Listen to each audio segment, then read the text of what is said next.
there's a difference between playing not to lose and playing to win. If you're always reacting to the moves that another person made, you're already lost. And the fear of losing what I've already created and what's working then leads to stagnation. Hello, Architect Nation.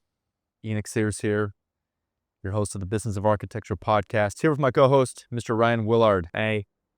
And we're shooting on location here from beautiful, sunny San Diego, California. Just finished up our Design Council event with some of our top clients that we work with here at Business of Architecture. And now a message from today's sponsor.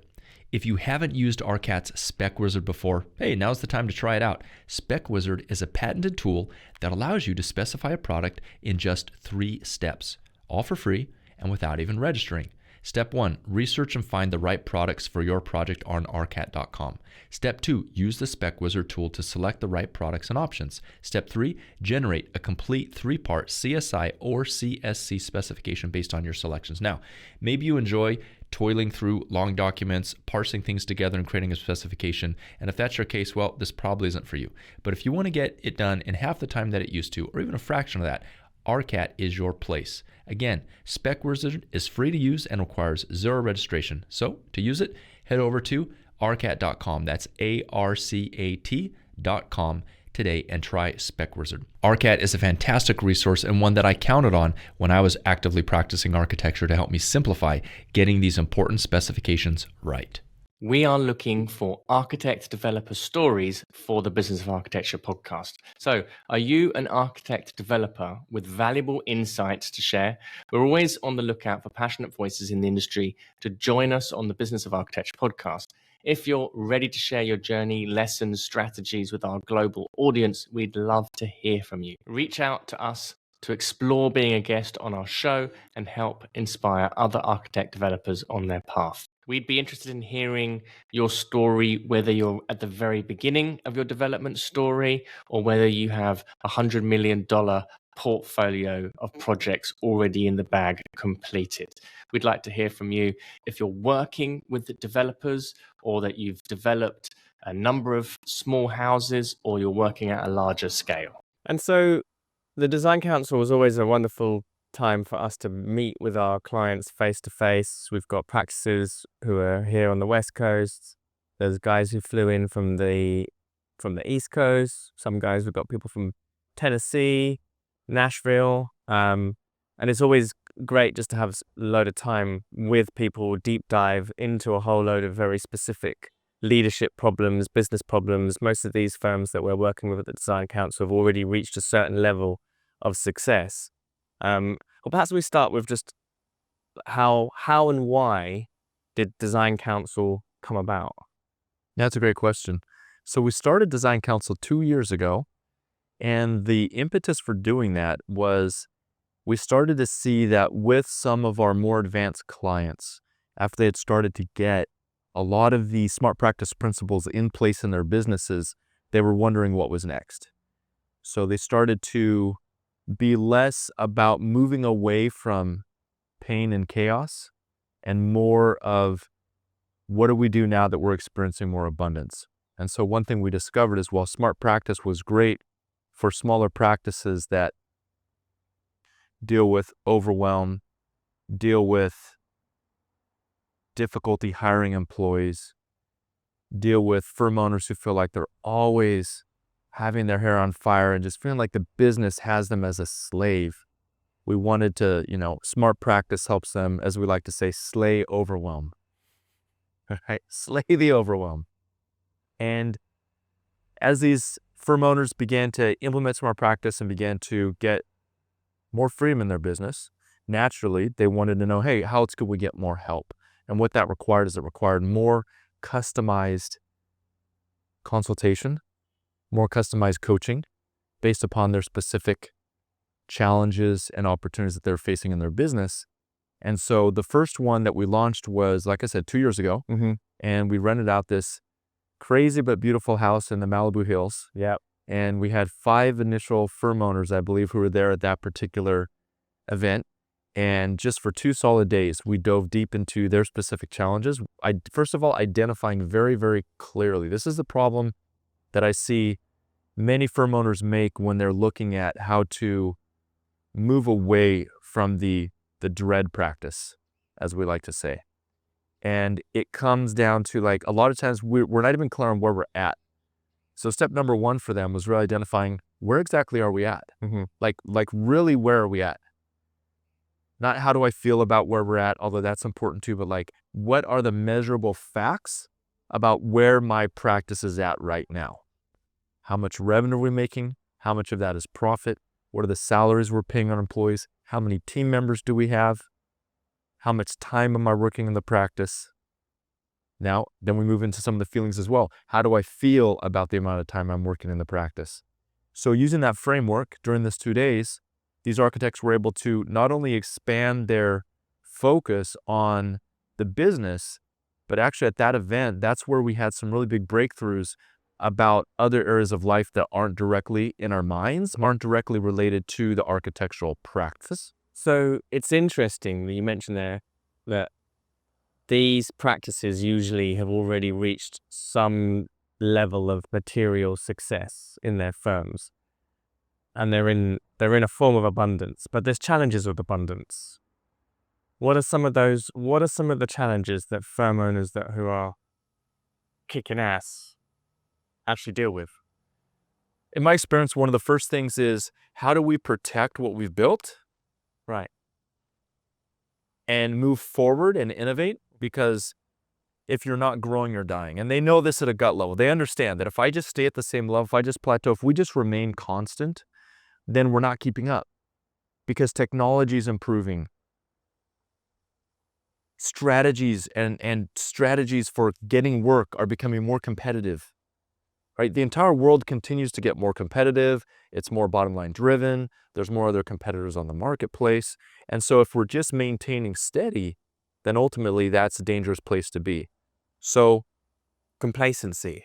absolutely. Complacency is probably one of the biggest things that we deal with when we step into abundances. It's easy to rest on our laurels. Yeah. And it's interesting you say that as well, the fear of losing what I've already built.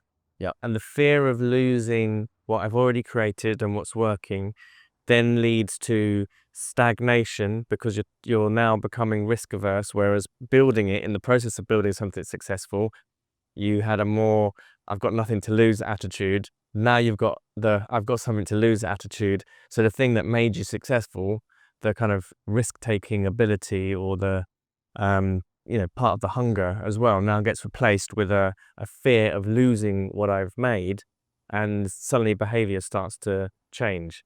And then there can be the complacency involved in that.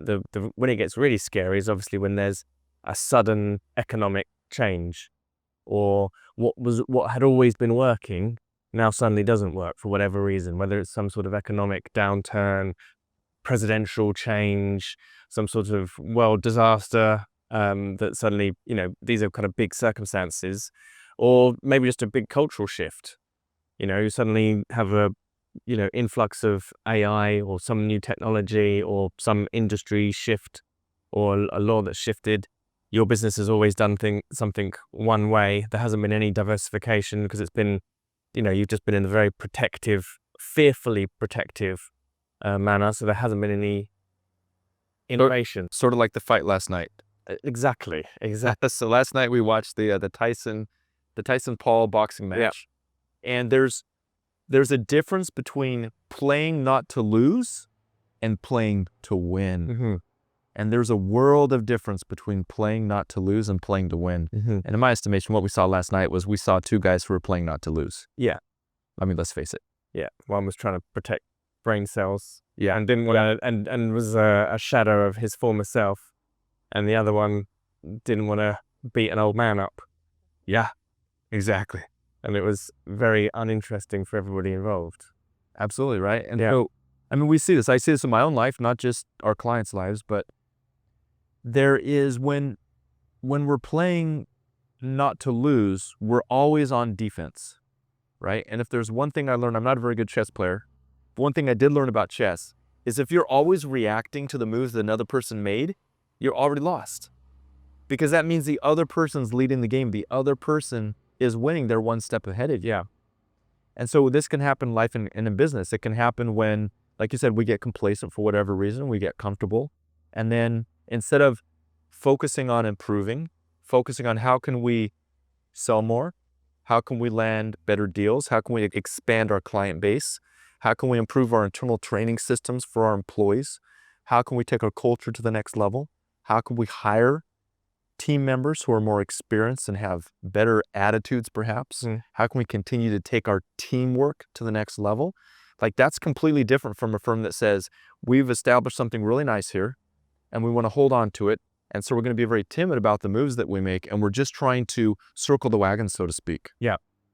It's interesting. We often talk about with our clients the kind of caliber of problem ladder that we want to be going through in a business. And sometimes we might describe a business just being, it's just problems.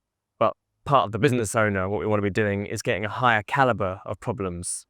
And right at the bottom, the lowest caliber of problem to have is I haven't got enough money. And it's not uncommon for businesses to be struggling in that for the entirety of their existence. And it's very sad when we come across business owners who are looking to sell, they've overvalued their businesses in their minds, might have a good portfolio of work, but they don't have any systems in place, they don't have any leadership succession in place. If they were to walk away for the business for more than 30 minutes, everything starts going haywire. And often when we look at the books of businesses like that, the cash history is always very underwhelming and pretty depressing, in terms of the lifestyles that what it's able to provide, and there's not much of an asset there for someone to let go of. So the first level of problem is that cash problem. Businesses who get good at sales and marketing, active prospecting, who they do great work and they get the referrals and they mechanize referral systems, they have a very good chance of elevating themselves to the next tier of problems, which is, I've got too much work. Yep. Well, before you move on to that, Ryan, let me pause you there. Go back, right. because what you said about the first tier of problem is so profound. And if we could just get every architect who's watching this video, every designer, every up-and-coming architect who's watching this video, listening to this podcast episode, to like really get that idea. Oftentimes as we have firm owners come to us because of the challenges and things that we talk about here on Business of Architecture, they want to get their lives back. They feel like what was once their paradise has now become a prison. They got into architecture because they wanted the flexibility, but now they find that they're working all the time and they're not making any money.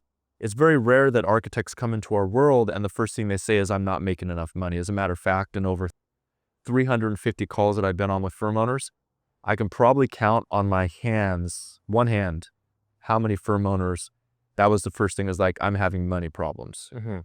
So we don't typically see it like that.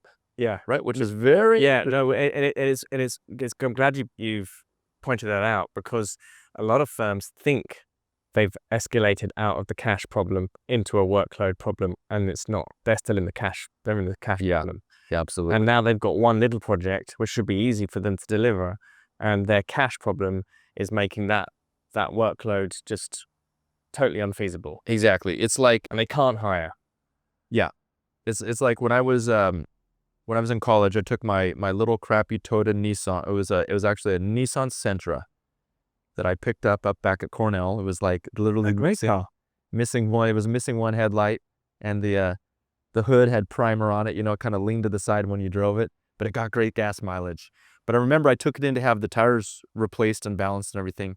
And when I was leaving, I felt a slight wobble in the tire, and as I began to accelerate, this wobble became a loud clatter. Right? And so then I had to turn around. I went back to the shop, and the guy sheepishly admitted that he hadn't tightened down the lug bolts all the way on my tire. And so the same thing applies to a practice that has money problems, right? Is like when you're progressing through these different layers of problems, you can have enough work. You can have an overload of work. And you may not identify that you're having money problems because the cracks start to appear. But if we were to peel it backwards, say, absolutely having money problems. Why do you feel a necessity to take on that extra project that you should have said no to? Yeah, it's like, well, So oftentimes this is where a business diagnosis is one of the most powerful things that we offer and that we do when practices come to us. Just the value of them understanding what are my real issues, not the issues that I think that I have, but what are the real issues.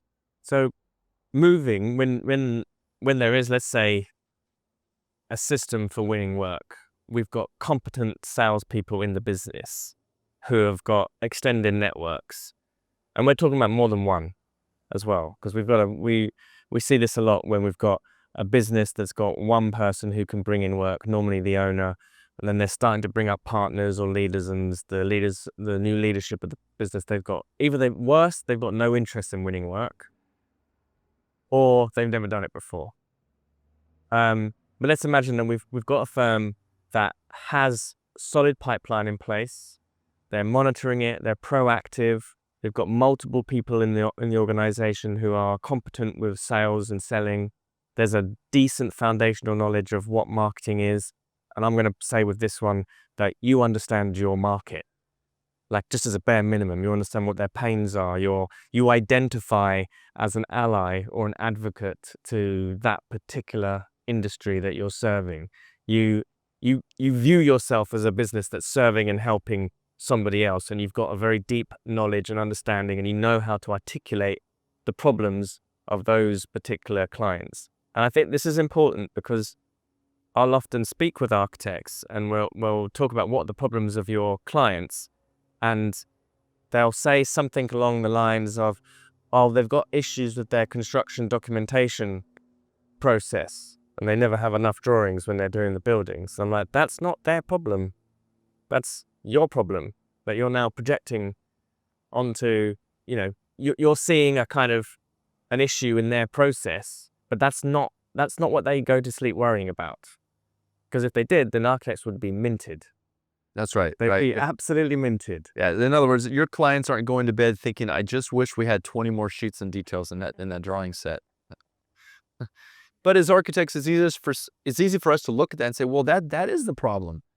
You didn't take the detail down to this particular degree, right? Yeah. And of course, it varies by market. Yeah. But so with the architectural lens, we can identify problems with their architectural process, okay, or lack of. Fine, but that's not the problem. That's not the problem that we're talking about here. What we're interested in terms of having a business that understands marketing and has a good pipeline is that they understand the things that the clients are worrying about with their own business.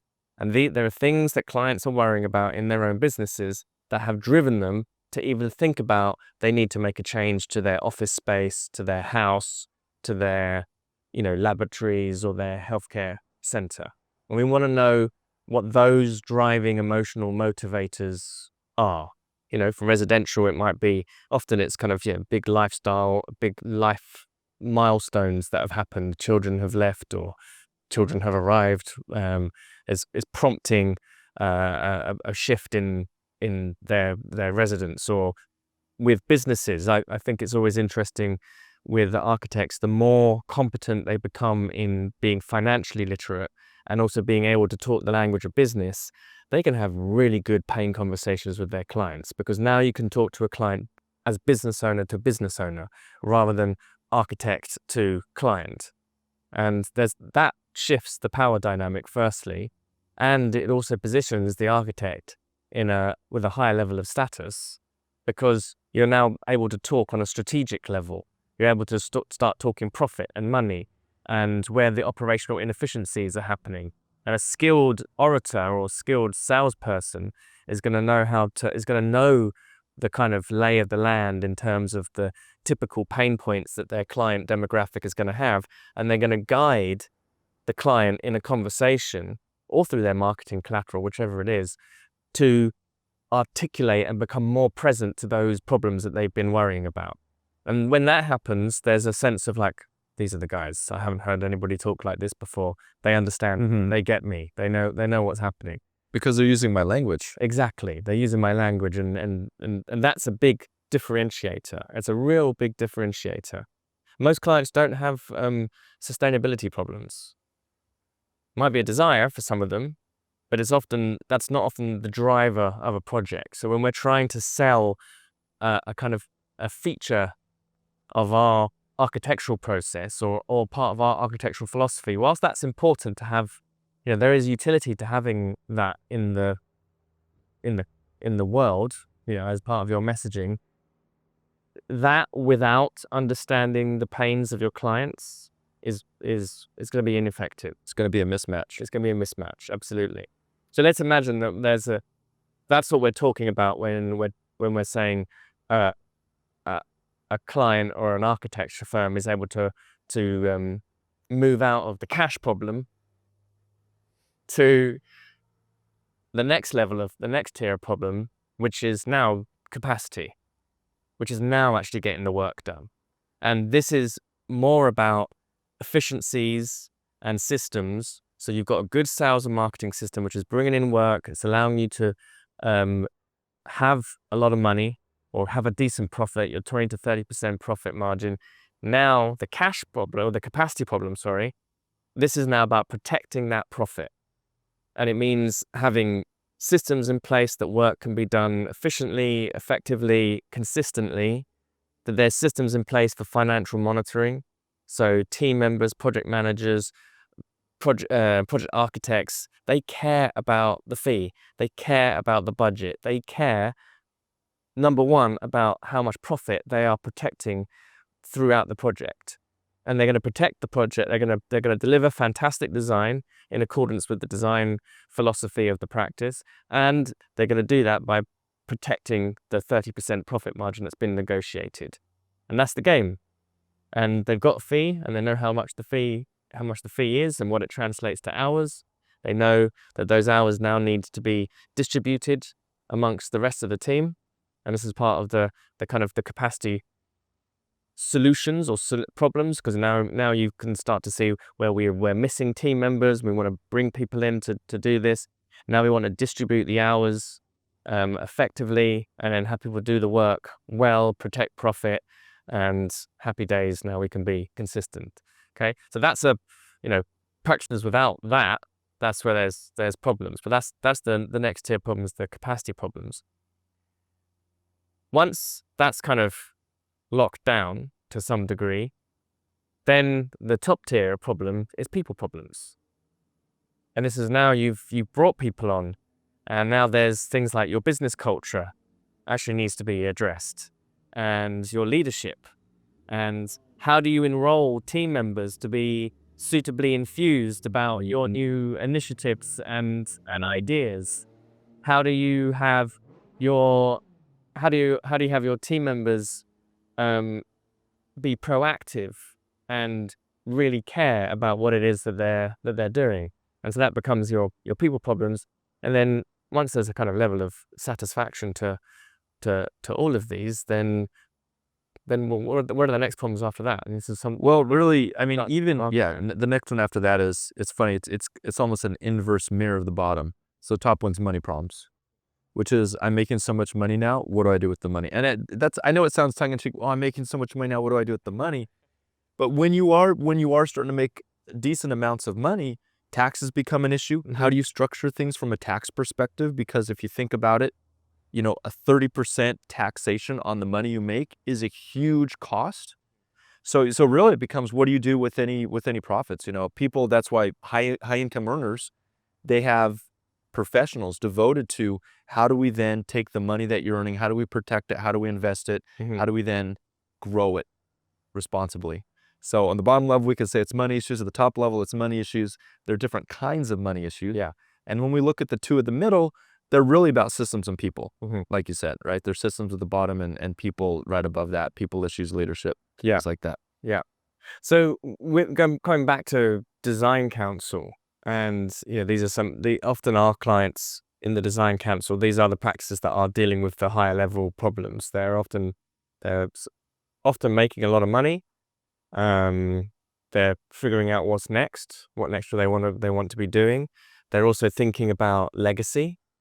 And do I want to sell my business? Do I want to sell it to people in the organization? Would it just be easier if I sold it to another architecture firm? Do I want to continue growing it and starting new businesses? that are complementary and synergistic with the original architecture firm.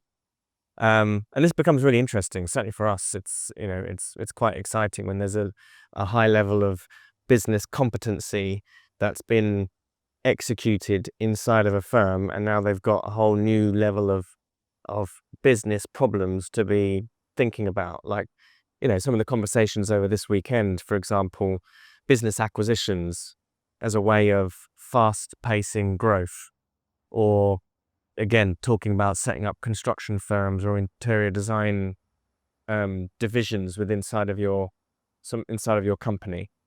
So that's what the weekend was about, where we had these high level clients come in.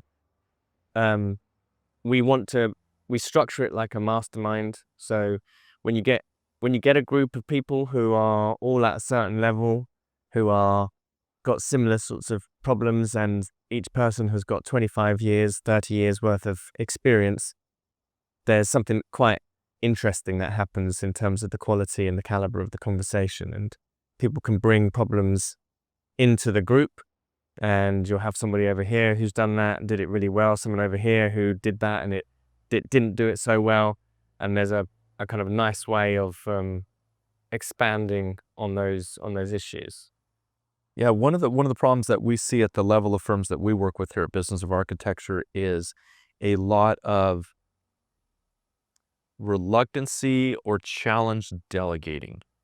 Because delegating is very easy to understand logically. It's very easy to say, yeah, no problem, you just delegate, right? But actually being able to do that is hard, especially when you have a pattern in the past of doing everything yourself.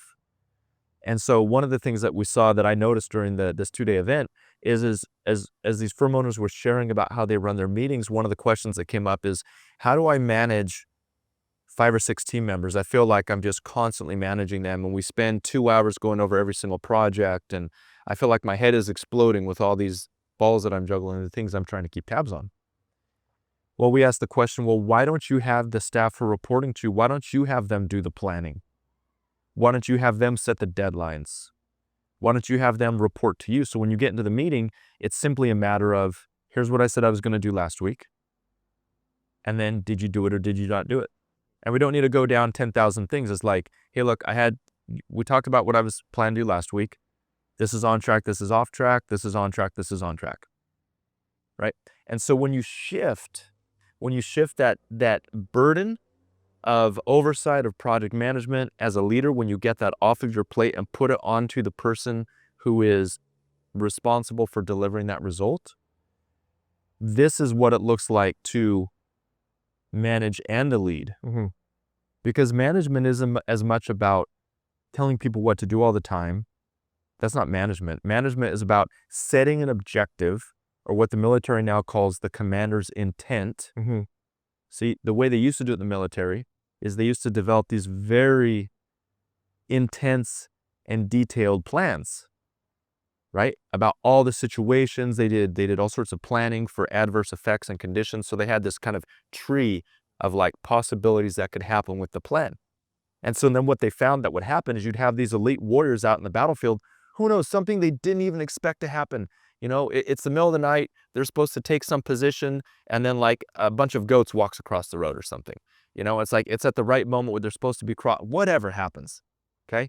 And so they said, well, hey, look, it's not so much about following specifically my instructions. You're a smart individual, you're trained, you have the knowledge, you know how to coordinate, you know how to communicate. Here's the intent of what I want to have done, right? What I want to have is I want to have drawings submitted to the authority having jurisdiction, and I want these drawings to go through no more than 2 plan checks. I want it to take X amount of time, and I want to know that there's change orders in the field will be less than X in terms of our liability and things that we missed. Just that. Just that. That's the commander's intent. Now go to it. You figure out when you're going to manage your time, when you're going to do that. So we meet every single week and we say, okay, Sally, you're a product architect here. You have 40 hours this week. What do you think you're going to be spending your time on? Come to the meeting prepared with a little plan. We don't need to see everything, but you know exactly where we're going to spend your time. And the next week when we meet again, you report on how you spent that time. And of course, that time is then done in the context of the project budget. So it's back to the money. So we know, like, okay, I already know a week in advance. If it's Monday and I'm planning out, my team member is planning out the hours that they're planning to spend on this project, then we're already getting a week look ahead to where the budget will be next Monday in terms of how much we work on the project, right? So then you don't have these things happen where you haven't checked on this project in a while, you go to check the numbers on the project and you tally up the hours that people are working, like, oh my God, we're way over, guys, and then you're just like, then you're in reactive mode. Guys, we got to get this project out. I mean, every architect probably listening to this that owns a firm has done this. I've done this before, right? You're like, hey guys, I know we want to throw these details in. Let's just skip those details for now. We'll put those details in the field, or we'll do some change orders or something, or we'll do it after, we get the initial during plan check. We'll submit them the second time. We'll add those drawings in and do revisions, which puts you in the reactive mode, where you're responding. And going back to our chess analogy, you are always behind the 8 ball, responding to the situations of life instead of taking a proactive approach. So, hey, this is Enoch here. And because this was quite a long conversation that I had with Ryan Willard, we want to keep these episodes a little bit more digestible and bite-sized for you. We're going to end this particular episode here and ask you to tune into the next episode, where we're going to continue this conversation about which problems do we want to have as firm owners, about some of the challenges of leadership and toxic leadership patterns that oftentimes we unconsciously fall into as firm owners. So be sure that you tune in for that episode next. And that's a wrap. Hey, Enoch Sears here, and I have a request. Since you are a listener here of the Business of Architecture podcast, Ryan and I, we love putting this podcast together. We love sharing information as much as we can glean from all the other industries that we're a part of to bring it back to empower you as an architect and a designer. And one thing that helps us in our mission is the growth of this podcast, simply because it helps other architects stand for more of their value, spreads the business information that we're sharing to empower architects together, so architects, designers, engineers can really step into their greatness, whatever that looks like for each individual. And so here, my simple ask is for you to join us and be part of our community by doing the following: heading over to iTunes and leaving a review of the podcast. And as an expression of our sincere thanks, we would like to give you a free CEU course that can get you one professional development unit, but more importantly, we'll give you a very solid and firm foundation on your journey to becoming a profitable and thriving architect. So here's the process for that. After you leave us a review, send an email to support@businessofarchitecture.com. Let us know the username that you use to leave the review, and we will send you that free training. On the training, you'll discover what 99% of architecture firm owners wish they would have known 20 years ago. And the other 1%, well, they just didn't even know that they didn't know. Head over to iTunes and leave us a review now. And now a message from today's sponsor. If you haven't used ARCAT's Spec Wizard before, hey, now's the time to try it out. Spec Wizard is a patented tool that allows you to specify a product in just 3 steps, all for free and without even registering. Step 1, research and find the right products for your project on arcat.com. Step 2, use the Spec Wizard tool to select the right products and options. Step 3, generate a complete 3-part CSI or CSC specification based on your selections. Now, maybe you enjoy toiling through long documents, parsing things together and creating a specification. And if that's your case, well, this probably isn't for you. But if you want to get it done in half the time that it used to, or even a fraction of that, ARCAT is your place. Again, Spec Wizard is free to use and requires 0 registration. So to use it, head over to arcat.com. That's ARCAT.com today and try Spec Wizard. ARCAT is a fantastic resource and one that I counted on when I was actively practicing architecture to help me simplify getting these important specifications right. The views expressed on the show by my guests do not represent those of the host, and I make no representation, promise, guarantee, pledge, warranty, contract, bond, or commitment, except to help you conquer the world. Carpe diem.